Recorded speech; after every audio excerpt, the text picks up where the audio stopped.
કોઈ પણ લોન આપણે લેવા જઈએ, હોમ લોન, કમર્શિયલ લોન કે બીજી કોઈ પણ સિક્યોર્ડ લોન, તો એનું ઈએમઆઈ આપણા ટોટલ ઇન્કમના 30% 40% જેટલું હોય. એનાથી વધારે ઈએમઆઈ હોય તો લોન મળે નહીં, અને એનાથી ઓછું કદાચ ઈએમઆઈ હોઈ શકે. પણ આપણે ગણીએ કે મેક્સિમમ લિમિટ વાળી આપણે લોન લીધી છે, 30-40% આપણી આવકનું આપણે ઈએમઆઈ ભરીએ છીએ. પણ આજે કાલે આપણે મહેનત કરીશું, શ્રમ કરીશું, આપણો બિઝનેસને વધારીશું, આપણે આપણા કંપનીમાં ગ્રો કરીશું, તો કદાચ આપણી આવકના 10-20% જેટલું જ લોનના ઈએમઆઈની રકમ હશે.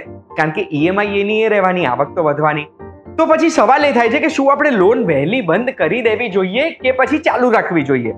મેં છે ને ઘણા વર્ષો પહેલા એક વિડીયો બનાવ્યો હતો એક વાત કહુંમાં, જેમાં મેં એવું તમને કીધું હતું કે 20 વર્ષની હોમ લોન આપણે 12 વર્ષમાં પૂરી કરી શકીએ છીએ, જે લગભગ 1.1 મિલિયન લોકોએ જોઈને બહુ જ પ્રેમ આપ્યો. કારણ કે એ વિડીયોમાં મેં એકચ્યુઅલ કેલ્ક્યુલેશન કરેલું અને એકચ્યુઅલી એ ટેકનિક મેં યુઝ કરેલી. એ વિડીયો આખો જોવો હોય તો ડિસ્ક્રિપ્શનમાં લિંક છે, પણ ટૂંકમાં કહું ને તો દર વર્ષે પહેલા વર્ષથી અગર આપણે 3 ઈએમઆઈ એક્સ્ટ્રા ભરીએ ને તો 20 વર્ષની લોન આપણે 12 વર્ષમાં પૂરી કરી શકીએ છીએ. પણ માની લો આજે આપણી ક્ષમતા નથી 3 ઈએમઆઈ એક્સ્ટ્રા ભરવાની, 5 વર્ષ કે 10 વર્ષ પછી એક 20 વર્ષની લોનમાં આપણી ક્ષમતા થાય છે કે એક્સ્ટ્રા ઈએમઆઈ ભરીએ કે લોન પૂરેપૂરું બંધ કરી દઈએ, તો શું ફાઇનાન્શિયલી એ સાચું ડિસિઝન હશે કે આ લોન આપણે બંધ કરી દેવું જોઈએ? એના જવાબ માટે મેં એક ડિટેલ્ડ કેલ્ક્યુલેશન ગણ્યું છે, ને એ કેલ્ક્યુલેશન તમે સમજવા માંગતા હોય તો એના માટે ધ્યાનથી સાંભળજો. હું તમને એક વાત કહું.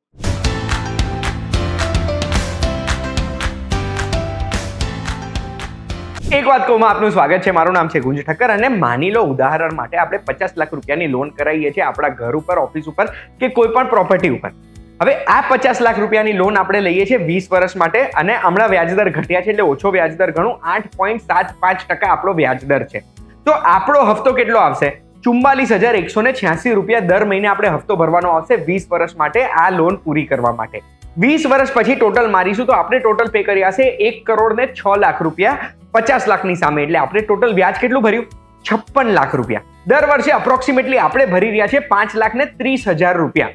હવે આ 5,30,000 રૂપિયા આપણે દર વર્ષે 12 વર્ષ માટે ભરીશું ને, ત્યારે જઈને આપણે જે પૈસા ચૂકવી રહ્યા છે એમાં વ્યાજની રકમ ઓછી હશે. એટલે આપણા જે પૈસા છે ને એ વ્યાજ માટે વધારે જઈ રહ્યા છે, મૂડી તરફ ઓછા જઈ રહ્યા છે. અરે ઉદાહરણ તરીકે કહું ને તો પહેલા વર્ષે આપણે જે 5,30,000 ભર્યા ને એમાંથી લગભગ 4,33,000 રૂપિયા જાય છે વ્યાજ તરફ, અને 96-97,000 રૂપિયા જ આપણી મૂડી ઓછા કરવામાં વપરાય છે. પણ હવે માની લો કે લોનને 10 વર્ષ થઈ ગયા છે ને હવે આપણી કેપેસિટી આવી ગઈ છે કે આપણે આ લોન પૂરેપૂરી બંધ કરાવી શકીએ છીએ. તો શું આપણે કરાવી જોઈએ? બસ એ કેલ્ક્યુલેશન હવે ગણીશું આપણે. 10 વર્ષ પતી ગયા છે, 10 વર્ષ બાકી છે. આપણે ટોટલ મૂડી કેટલી ચૂકવી છે અત્યાર સુધી? 29% આ કેલ્ક્યુલેશન પ્રમાણે. એટલે આપણે 71% મૂડી હજુ ચૂકવવાની બાકી છે. એટલે નેક્સ્ટ 10 વર્ષમાં 5,30,000 રૂપિયા આપણે દર વર્ષે ભરીશું. એટલે 53 લાખ રૂપિયા જે ભરીશું ને એમાંથી મૂડી તરફ જવાના છે 35,25,000 રૂપિયા, અને વ્યાજ તરફ જવાના છે 17,76,000 રૂપિયા. એટલે આ 17,76,000 રૂપિયા બચાવવા માટે આજે આપણે આ 35 લાખ રૂપિયા ભરી દેવા જોઈએ કે નહીં? આ સવાલ છે. હા, ઓબ્વિયસલી અત્યારે ભરી દઈએ તો દર મહિને જે હફતો આવે છે એનું ટેન્શન દૂર થઈ જાય, પણ આ ગણિત જોજો, બહુ જ મજા આવશે.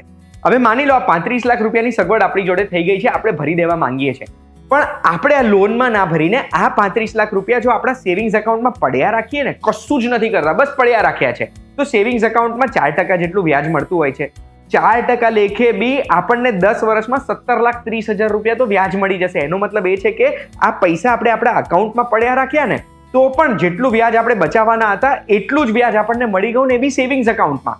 અગર 6.5% ઇન્ટરેસ્ટ રેટ આપણને મળે છે ને, એટલે અગર આપણે ફિક્સ ડિપોઝિટ કરાવી દીધી છે આ પૈસાની, તો 10 વર્ષે 32,15,000 રૂપિયા આપણી આવક થશે ટેક્સની પહેલા. એનો મતલબ એ છે કે આપણે જે આ વ્યાજ ભરવાના હતા એ વ્યાજની ઉપર આપણને લગભગ 15 લાખ રૂપિયાનો નફો થયો. એનો મતલબ એ થાય છે કે આ 35 લાખ રૂપિયાની જો મૂડી થઈ ગઈ છે એને આપણે લોનમાં ના ભરવાની જગ્યાએ આપણે સ્માર્ટલી ઇન્વેસ્ટ કરીએ, 8-9%, 10% જેવું બી અગર રિટર્ન આપણને મળે ને, તો દર મહિને જે હફતો આવે છે ને આપણો, એ હફતાના 60-70% તો આપણે આના રિટર્નમાંથી જ ભરી શકીએ છીએ, અને આપણી મૂડી 35 લાખની એ તો સેફની સેફ. બેસિકલી આ કેલ્ક્યુલેશનથી મને એટલી ખબર પડે છે કે આપણી જો કોઈ પણ લોન ચાલુ છે ને, તો એ લોનમાં અગર આપણે પહેલા વર્ષથી જ એક્સ્ટ્રા હફતા ભરી શકતા હોઈએ ને, તો આપણે એક્સ્ટ્રા હફતા ભરવા આપણા માટે ફાયદાકારક છે કેલ્ક્યુલેશન પોઈન્ટ ઓફ વ્યૂથી.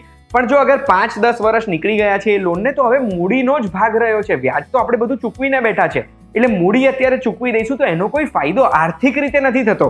હા, માનસિક રીતે એક હફતો આપણે ઓછો ભરવાનો આવે એ વાત સાચી છે. એટલે હવે નિર્ણય તમારું, તમારા ફાઇનાન્શિયલ એડવાઇઝરનું, તમારા સીએનું કે તમારા ઘરવાળાઓનું રહેશે કે તમારી લોનને 5-10 વર્ષ થઈ ગયા તો હવે તમારે લોનની ચૂકવણી વહેલી કરવી છે કે નહીં.